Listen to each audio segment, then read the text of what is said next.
महाभारत में द्रौपदी एक अहम किरदार है। द्रौपदी के जीवन और चरित्र को समझना बहुत ही कठिन है।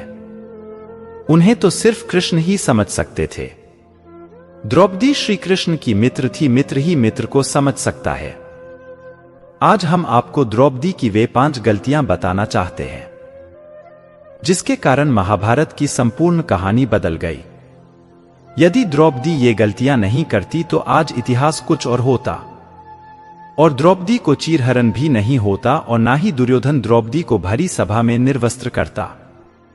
पहला है स्वयंवर में कर्ण का अपमान करना। द्रौपदी कर्ण को चाहती थी, लेकिन जब उसे पता चला कि कर्ण तो सूतपुत्र है तो उसने अपना इरादा बदल दिया। उसने पहली बात तो यह कि कर्ण को स्वयंवर की प्रतियोगिता में भाग नहीं लेने दिया, और दूसरा यह कि उसने कर्ण को बुरी तरह अपमानित किया। यदि वह ऐसा नहीं करती तो परिणाम कुछ और होता। हालांकि द्रौपदी के पिता ने द्रोणाचार्य की मृत्यु की प्रतिज्ञा ली थी, और उनका वध अर्जुन के अलावा और कोई नहीं कर सकता था। इसलिए वे चाहते थे कि उनकी पुत्री का विवाह अर्जुन से ही हो। दूसरी गलती है पांडवों की पत्नी बनना स्वीकार करना। अर्जुन ने स्वयंवर की प्रतियोगिता को जीत लिया था, लेकिन किन्हीं भी परिस्थितियों में द्रौपदी यदि 5 पांडवों की पत्नी बनना स्वीकार नहीं करती तो आज इतिहास कुछ और होता। द्रौपदी कुंती के कहने या स्वयंवर के बाद युधिष्ठिर और वेद व्यास जी के कहने पर 5 से विवाह करना स्वीकार किया था।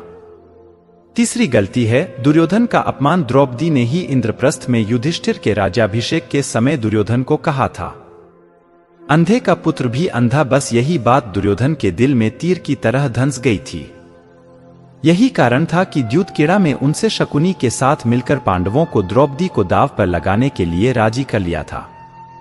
द्यूतकीड़ा या जुए के इस खेल ने ही महाभारत के युद्ध की भूमिका लिख दी थी, जहां द्रौपदी का चिरहरण हुआ था।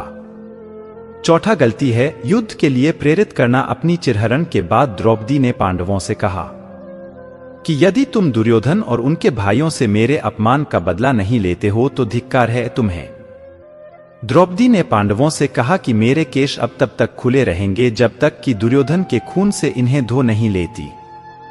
उस समय द्रौपदी ने ऋतु स्नान नहीं था।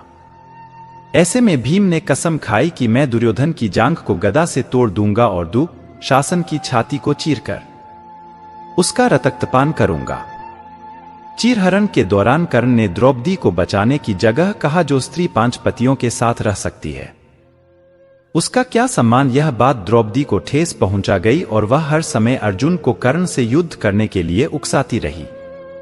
जयद्रथ की बुरी नजर जुए में अपना सब कुछ गवा देने के बाद जब पांडव वनवास की सजा काट रहे थे, तब दुर्योधन के जीजा जयद्रथ की बुरी नजर द्रौपदी पर पड़ी। उसने द्रौपदी के साथ जबरदस्ती की और उसे रथ पर ले जाने का दुस्साहस भी किया, लेकिन इन वक्त पर पांडव आ गए और उसे बचा लिया। पांडव वहीं पर जयद्रथ का वध करना चाहते थे, लेकिन द्रौपदी ने पांडवों को ऐसा करने से तो रोक दिया, जो कि उसकी बड़ी गलती थी। द्रौपदी ने जयद्रथ के सिर के बाल मुंडवाकर 5 चोटियां रखने की सजा दी और सभी जनता के सामने उसका घोर अपमान करवाया। जयद्रथ किसी को अपना चेहरा दिखाने के लायक नहीं रहा और हर पल अपमान को सहता रहा।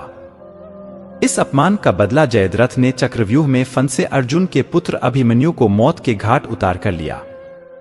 तो यह थे द्रौपदी की महाभारत को रचने में खास भूमिका। हालांकि द्रौपदी का उपरोक्त के अलावा और भी बहुत कुछ योगदान रहा है।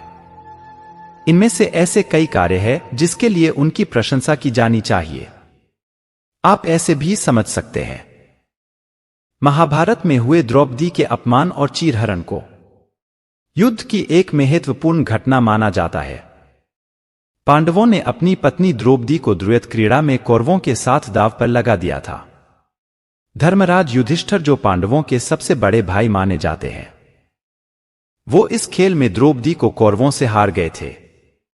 जब खेल खत्म हुआ तो कौरव वंशज दुर्योधन का भाई दुशासन द्रौपदी को उनके बाल पकड़कर सभा में ले आया और कौरवों ने द्रौपदी का चीरहरण किया। द्रौपदी ने अपनी रक्षा के लिए भगवान कृष्ण से मदद की गुहार लगाई थी। तब भगवान कृष्ण ने उनकी लाज बचाई थी।